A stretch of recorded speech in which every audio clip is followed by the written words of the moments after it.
इस current affairs funda में आप सभी का स्वागत है। मैं हूं आपके साथ अभिषेक शर्मा और आज के इस वीडियो सेशन में हम 7 फरवरी तक के सभी इंपॉर्टेंट करंट अफेयर्स कवर करने वाले हैं। हमेशा की तरह आप इस वीडियो को अंत तक जरूर देखिएगा, आज भी आपको काफ़ी कुछ जानने के लिए मिलेगा।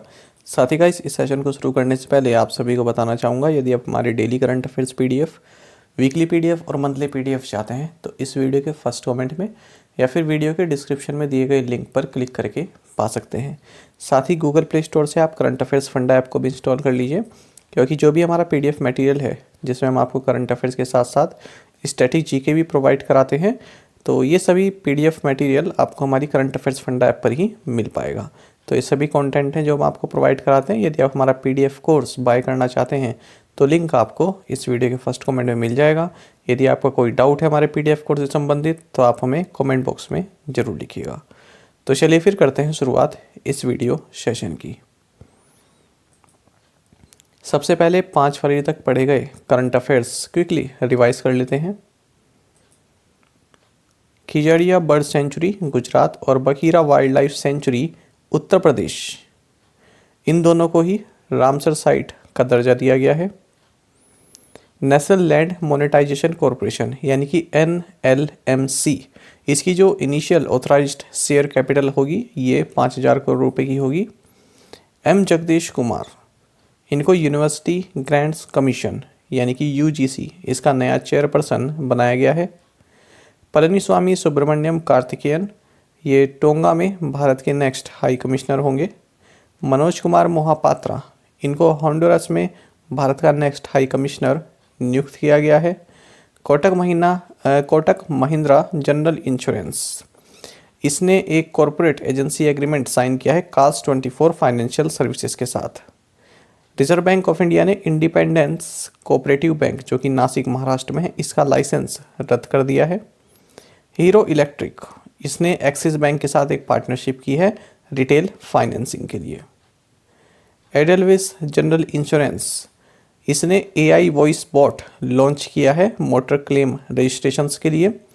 ग्लोबल फिनटेक फर्म मॉडिफाई, इसने CWISE कैपिटल का जो trade finance and SAS business है इंडिया में, इसको एक्वायर किया है।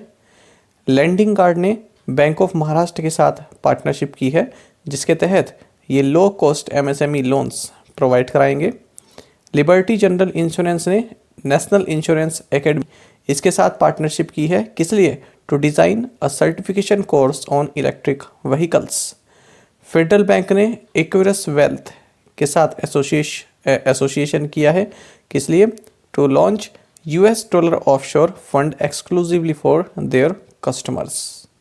स्नैपडील ने BOB फाइनेंशियल एंड NPCI के साथ हाथ मिला है टू लॉन्च अ को branded contactless RuPay credit card.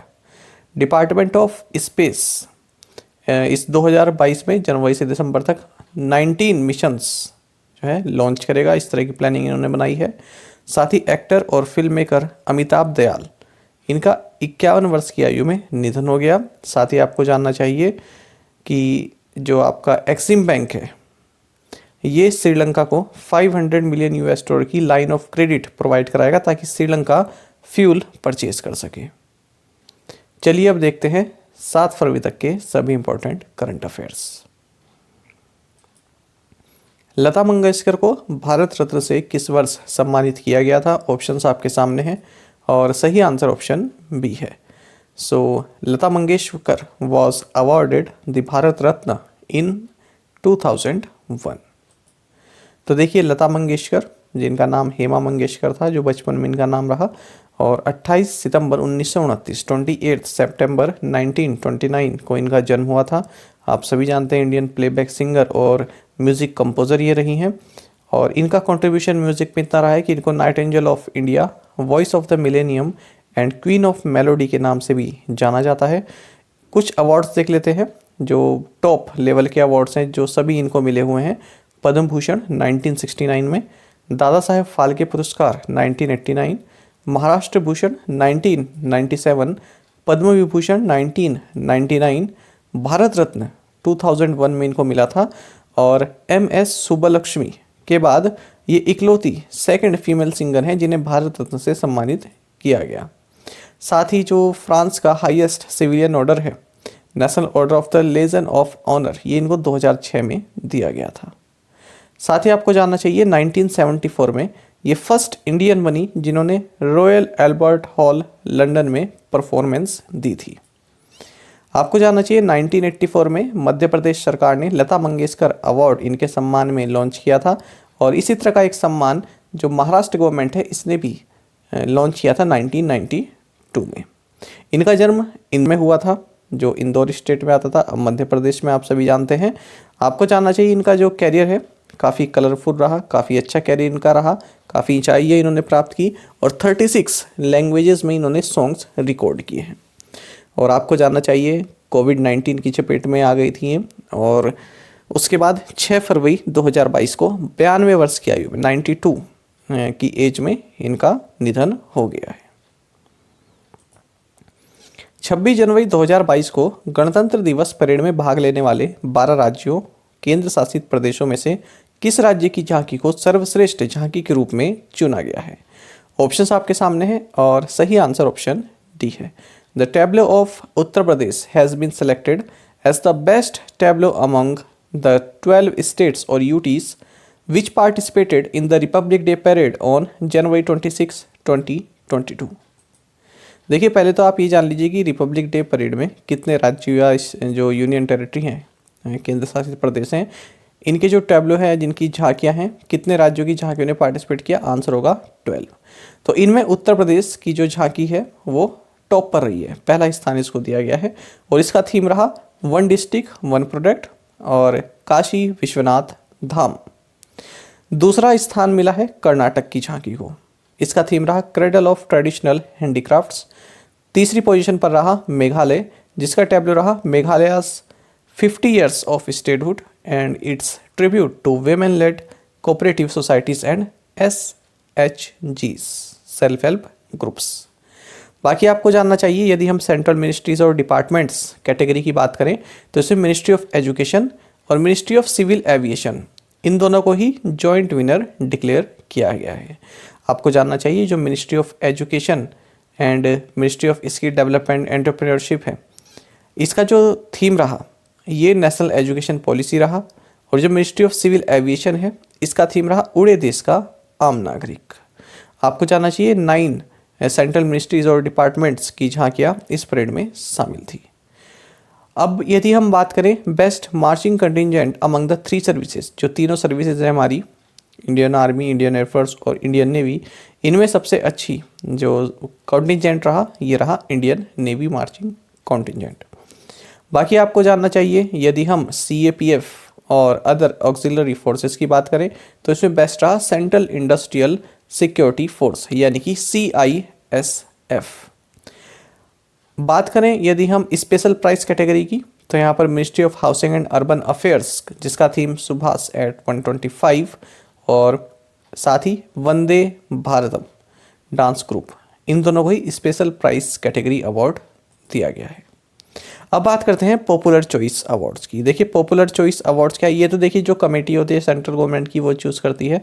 अब दूसरा आता है पॉपुलर चॉइस अवार्ड। तो इस बार क्या था, जो जनरल पब्लिक है वो भी वोट कर सकती थी, उसको क्या अच्छा लगा, उसको कौन सी झांकी अच्छी लगी, तो उसके हिसाब से भी यहाँ पर रैंकिंग दी गई है। तो माईगव प्लेटफॉर्म पर जाकर इसमें अपने वोट्स देने थे और उस हिसाब से भी देख लेते हैं। तो देखिए पॉपुलर चॉइस की यदि हम बात करें तो इंडियन एयरफोर्स को यहाँ पर बेस्ट मार्चिंग कंटिजेंट बताया गया है, और जो CRPF है सेंट्रल रिजर्व पुलिस फोर्स है इनको जो है यहाँ पर बेस्ट बताया गया है, और महाराष्ट्र का जो टैब्लो रहा जो इनकी झांकी रही उसको बेस्ट बताया गया है, जिसका थीम रहा biodiversity and state bio symbols of Maharashtra. बाकी अगर हम बात करें सेंट्रल मिनिस्ट्रीज और डिपार्टमेंट्स की, यहाँ पर ministry of communication, department of post, इनका जो झांकी रहा वो टॉप बताया गया है। इसका थीम रहा India Post 75 years at resolve women empowerment. जनवरी में भारत की बेरोजगारी दर कितने प्रतिशत दर्ज की गई है? सही आंसर ऑप्शन सी है। सो India's employment rate was reported 6.57% इन जनवरी 2022।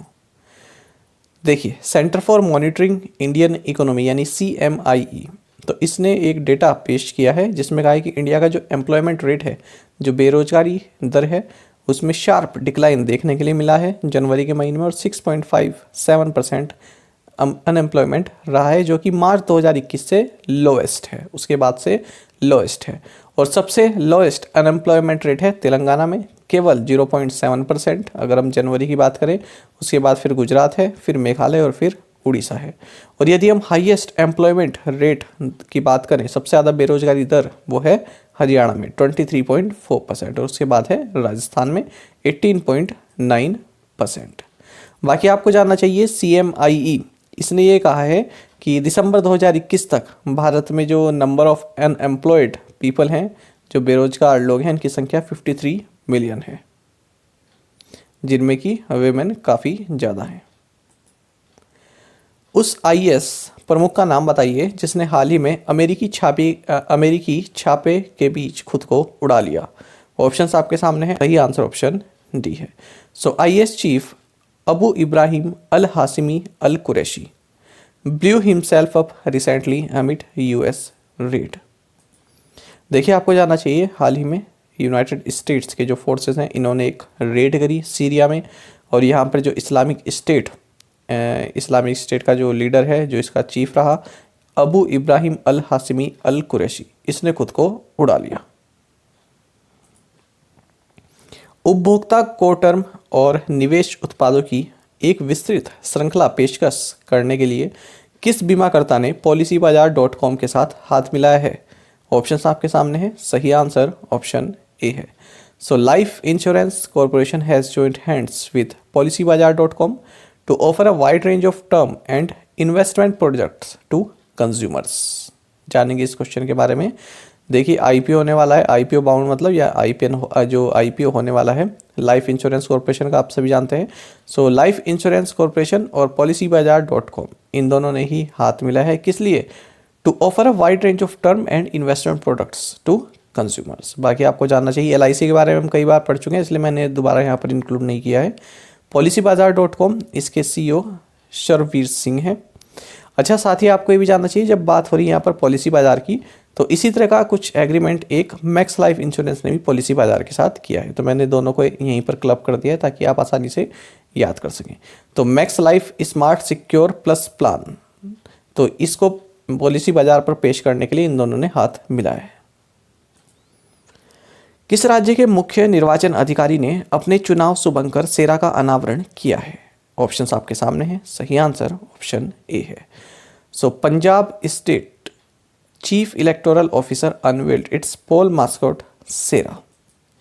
देखिए, लोगों में जो वोट डालने की जो इम्पोर्टेंस है, जो उसका महत्व है, उसको बताने के लिए जो पंजाब असेंबली इलेक्शंस होने वाले हैं, उसके लिए जो पंजाब के चीफ इलेक्टोरल ऑफिसर हैं S करुणा राजू, इन्होंने जो है यहाँ का पोल मास्कॉट एक शुभांकर लॉन्च किया है, जो है शेरा। ठीक है, लायन उस पर बना हुआ है, यानी कि शेरा। उन नाटो प्रमुख का नाम बताइए जो वर्ष के अंत में नॉर्वे के केंद्रीय बैंक के गवर्नर के रूप में कार्यभार संभालेंगे। ऑप्शंस आपके सामने हैं, और सही आंसर ऑप्शन बी है। ये थोड़ा क्वेश्चन ना, इसमें थोड़ा सा गड़बड़ हो गया है, आप इसको इस तरह से रीड कीजिएगा फ्रेंड्स। जो नेटो के जो चीफ है स्टोल्टनबर्ग, वो किस देश के सेंट्रल बैंक गवर्नर के रूप में कार्यभार संभालेंगे इस साल के अंत में? PDF में मैं इसको आपको सही कर दूंगा। बाकी मैं आपको बता रहा हूँ क्वेश्चन, मैं जैसे मैंने आपको भी बोल के बताया ना, वो क्वेश्चन मैं बनाना चाह रहा था, उस हिसाब से मैंने ऑप्शन यहाँ पर सेट कर दिए। ठीक है, फिर क्वेश्चन शायद मैंने ऐसे बना दिया, ऑप्शन मैं चेंज नहीं कर पाया, तो इसके लिए माफ़ी चाहूँगा मैं। आप क्वेश्चन इस तरह से पढ़िएगा, जो नेटो के जो चीफ हैं स्टोल्टनबर्ग, तो वो इस साल के अंत में किस देश के सेंट्रल बैंक गवर्नर के रूप में टेक ओवर करेंगे, कार्यभार संभालेंगे? तो उस हिसाब से हमारा आंसर होगा ऑप्शन बी, नॉर्वे। ठीक है, या फिर अगर आप इस तरह से पढ़े तो इस तरह से पढ़ सकते हैं, 3 नाम आप अपने आप से कुछ इमेजिन करके, 4th नाम जो है सही आंसर हमारा ये होगा, स्टोल्टनबर्ग। PDF में इसको सही कर दूंगा, बाकी मैंने आपको बता दिया है। ठीक है, चलिए देखते हैं इस क्वेश्चन को। तो नेटो के जो चीफ है जेंस स्टोल्टनबर्ग, ये नॉर्वे के सेंट्रल बैंक गवर्नर के रूप में कार्यभार संभालेंगे इस साल के अंत में। आपको जानना चाहिए जो नॉर्वे का सेंट्रल बैंक है, इसका नाम है नॉर्गेस बैंक। अच्छा, आपको ये भी जानना चाहिए ये भी आपको पता होना चाहिए कि नेटो के जो है प्राइम मिनिस्टर भी रह चुके हैं। जो नॉर्वे के जो जेंस स्टोल्टेनबर्ग है, ये नॉर्वे के प्राइम मिनिस्टर भी रह चुके हैं, ये आपको जानना चाहिए। और अब ये इसके सेंट्रल बैंक गवर्नर के रूप में कार्यभार संभालेंगे इस साल के अंत में। इंडिगो के प्रबंध निदेशक के रूप में किसे नियुक्त किया गया है? सही आंसर ऑप्शन सी है। So Rahul Bhatia has been appointed as the managing director of IndiGo. देखिए, इंटरग्लोब एविएशन कह लीजिए या फिर इंडिगो कह लीजिए, इंडिगो की पेरेंट कंपनी है ये। तो इन्होंने जो इंडिगो के को फाउंडर है राहुल भाटिया, इनको इंडिगो का मैनेजिंग डायरेक्टर नियुक्त किया है तत्काल प्रभाव से। बाकी इंडिगो के बारे में आपको जानना चाहिए, साल 2005 में इसकी स्थापना हुई थी। हेडक्वार्टर्स इसका गुरुग्राम हरियाणा में है।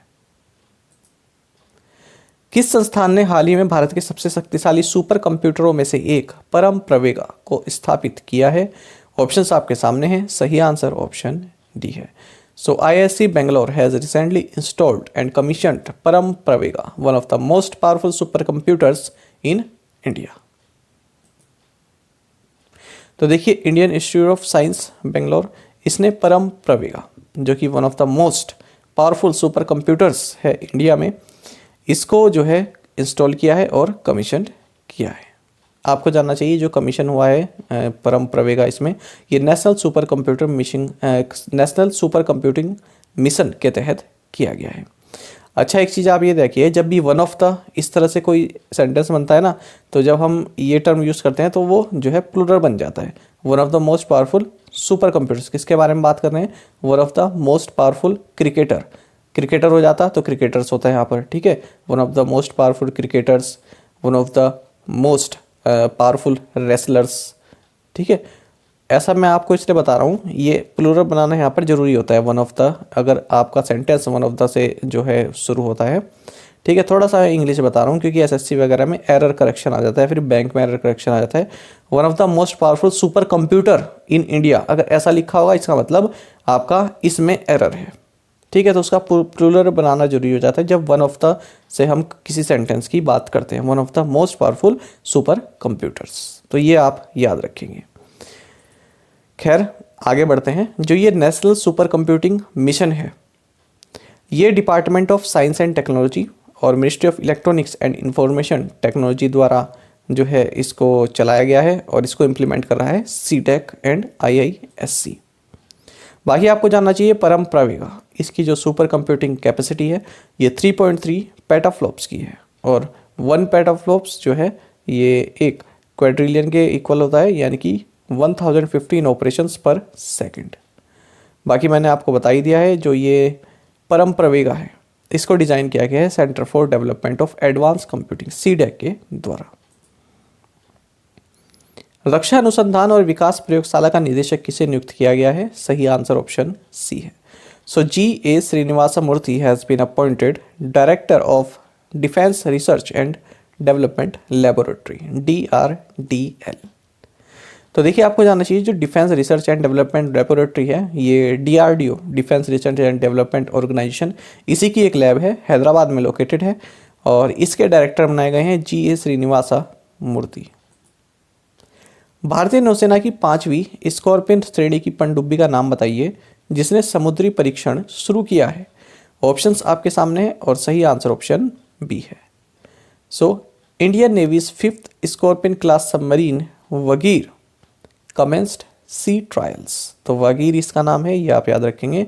देखिए, काफ़ी महत्वपूर्ण क्वेश्चन है, एक बात आप याद रखिएगा। देखिए, फ्रेंच डिज़ाइंड स्कॉर्पियन क्लास की सबमरीन्स भारत में जो है बन रही हैं, 6 बन रही हैं, है ना। 2 तो इसमें लॉन्च हो चुकी हैं, कमीशन हो चुकी हैं, तो 6 हैं टोटल ये। इनमें से जो 5th है, 5th नंबर की है, उसका अब सी ट्रायल शुरू हो गया है, मतलब ये बन चुकी है, अब इसका सी ट्रायल बन रहा है। सी ट्रायल के लिए इसको उतार दिया गया है जो है वाटर बॉडी में। ट्रायल होता है ना हर चीज़ का कि सही कार्य कर रही है नहीं कर रही है। तो 6 बननी है ना, और उसमें से ये 5th है जो बनकर तैयार है। अब आगे बढ़ेंगे। आपको जानना चाहिए इसको जो कंस्ट्रक्ट किया है ये Mazagon dock ship builders limited ने किया है। जब कोई बनती है तो उसको इस तरह का नाम दिया जाता है, तो इसको नाम दिया गया यार्ड 11879 का। अब इसका नाम कर दिया गया है, जब ये बनकर तैयार है और सी ट्रायल कर रहे हैं, इसका नाम दिया गया है वगीर। आपको जानना चाहिए इसका नाम किसके उस पर है। देखिए एक रशियन वेला क्लास सबमरीन थी जो कि इंडियन नेवी में 1973 से 2001 तक रही। इसका नाम था INS वागीर, तो इसी के नाम पर इसको रखा गया है। अब मेन चीज़ आती है आपके पास, देखिए एक याद रखिए आप, प्रोजेक्ट 75 इंडियन नेवी का प्रोजेक्ट 75 है। इसके तहत 6 कलवरी क्लास सबमरीन्स बन रही हैं। ये हाल ही में आपके जो IBPS का एग्ज़ाम हुआ है उसमें पूछा गया था, ठीक है। तो 6 कलवरी क्लास सबमरीन्स बन रही हैं प्रोजेक्ट 75 के तहत, और फ्रेंच कंपनी DCNS के द्वारा इनको डिजाइन किया गया है, ये आपको जानना चाहिए।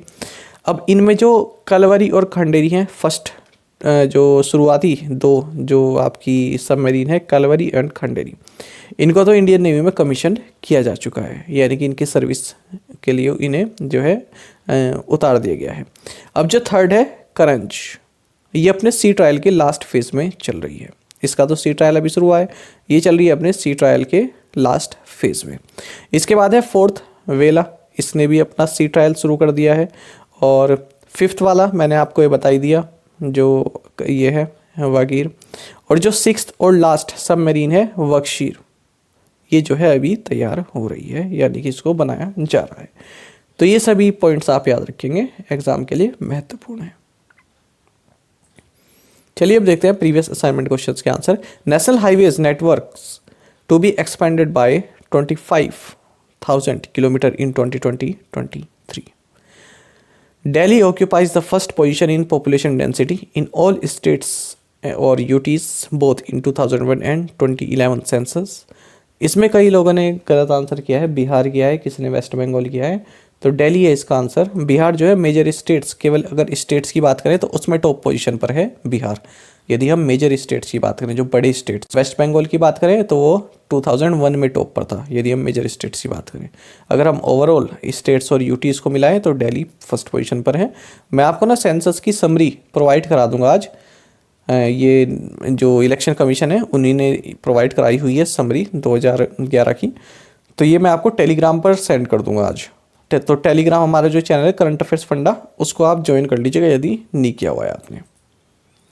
How many PM Gati Shakti cargo terminals for multi modal logistics to be developed during the next 3 years? Answer is 100. Stolen from a temple in which state a 10th century stone idol of Godhead Yogini is being returned to India from London? Answer is Lokhari Banda, Uttar Pradesh. How many non-performing assets accounts worth rupees 82,845 crore have been identified to be transferred to National Asset Reconstruction Company or Bad Bank? Answer is 38. चलिए अब देखते हैं आज के हमारे English के शब्द। Finance minister exhorts India Inc to open up their purse for sustained growth. तो हमारा आज का शब्द है एक्सोर्ट। देखिए फाइनेंस मिनिस्टर ने क्या कहा है कि जो बजट आया है उसमें हमने कई सारे इस तरह के प्रोविज़न रखे हैं आप लोगों के लिए। इंडिया इंक मतलब जो कंपनीज है जो फॉर्मल सेक्टर है, ठीक है, प्राइवेट कंपनीज हो या फिर आपका जो और भी जो कॉरपोरेट्स हैं, ठीक है, उनकी बात कर रहे हैं। तो उनको कह रहे हैं यहाँ पर फाइनेंस मिनिस्टर उनको कह रही हैं कि जो कंपनीज हैं आपके लिए हमने बजट में कई सारे अच्छे प्रावधान रखे हैं, तो आप उनका फ़ायदा उठाओ और जो है भारत में और इन्वेस्टमेंट अपना बढ़ाओ। तो फाइनेंस मिनिस्टर एक्सोर्ट्स, तो एक्सोर्ट का मतलब क्या था? स्ट्रांगली एनकरेज और अर्ज समवन टू डू समथिंग, किसी को जो है एनकरेज करना और कुछ करने के लिए उसको जो है अर्ज करना, ठीक है। तो देखिए यहाँ पर फाइनेंस मिनिस्टर क्या कर रही है, जो इंडिया इंक है, जो कंपनीज हैं उनको स्ट्रांगली एनकरेज भी कर रही है और उनसे अर्ज भी कर रही है कि आप भारत में और इन्वेस्टमेंट लाइए क्योंकि बजट आपके अनुकूल है। जैसे एक एग्जाम्पल हो रहा है, देख सकते हैं आप, I exhorted her to be a good child, मैंने उसको एनकरेज किया और उसे अर्ज किया कि आप एक अच्छे बच्चे बनिए। दूसरा है हमारे पास, J&K delimitation panel suggest major overhaul of Lok Sabha and assembly boundaries. तो देखिए जम्मू एंड कश्मीर के लिए जो डिलिमिटेशन पैनल बनाया गया था उसने सजेस्ट किया है major overhaul of Lok Sabha and assembly boundaries. Overhaul, देखिए ओवरहॉल बहुत प्यारा शब्द है और कई बार आपको ये देखने के लिए मिल जाएगा एग्जाम में। ओवरहॉल का मतलब होता है to repair an engine machine so that every part of it works as it should. तो देखिए अगर हम किसी मशीन की बात करें तो उसको रिपेयर करना बोलते हैं ओवरहॉल। जैसे आप देख सकते हैं, आई गॉट द इंजन ओवरहोल्ड, मैंने इंजन जो है अपना रिपेयर वगैरह कराया, ठीक है। तो एक शब्द एक यूज ये हो गया। एक शब्द क्या होता है, कोई सिस्टम है ना, कोई सिस्टम है, उसको और जो है एफिशिएंट बनाने के लिए और प्रभावी बनाने के लिए अगर उस सिस्टम में हम कुछ चेंजेस लाते हैं तो उसको बोलते हैं ओवरऑल। तो यही यहाँ पर कहा गया है कि जो लोकसभा और असेंबली की जो बाउंड्रीज हैं उनमें चेंज लाना है आपको, ठीक है, ओवरऑल करना है, उनको चेंज लाइए ताकि वो और प्रभावी तरीके से जो है वहाँ पर उसकी जो बाउंड्रीज हैं वो हो पाए। आप यहाँ पर देख सकते हैं the government has recently overhauled the health care system. Government ने जो हेल्थ केयर सिस्टम है ना उसको पूरा बदल दिया ताकि और इफ़ेक्टिव वो बन सके। हो सकता है उसका जो मैनेजमेंट है ना, जो मिनिस्टर है उसको जो है रिप्लेस कर दिया हो, वो जो है सही से काम ना कर रहा हो, है ना, सिस्टम में जो स्कीम्स हैं उनमें और कुछ प्रावधान जोड़े हों तो उसको बाद। दूसरा देखिए, the school chose to overhaul its curriculum by equipping classrooms with new technology. तो स्कूल ने क्या तय किया कि जो करिकुलम है उसको हम ओवरहॉल करेंगे, यानी कि उसको हम बदल देंगे। किस लिए? जो हमारा जो आपका जो क्लासरूम है उसको जो है और इफ़ेक्टिव बनाने के लिए। और किस तरह से ओवरहॉल करेंगे? उसमें नई टेक्नोलॉजी लाकर। तो आई होप आप इस प्यारे से सबको समझ गए होंगे। और एक्सोर्ट और ओवरहॉल आज के हमारे 2 शब्द थे।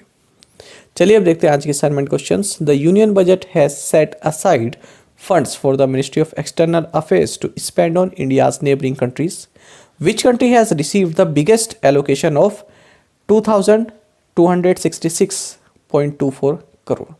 देखिए, यूनियन बजट में मिनिस्ट्री ऑफ एक्सटर्नल अफेयर्स के लिए कुछ फंड दिया गया है कि आप जो नेबरिंग कंट्रीज है हमारी, जो पड़ोसी देश हैं, उन पर खर्च करने के लिए।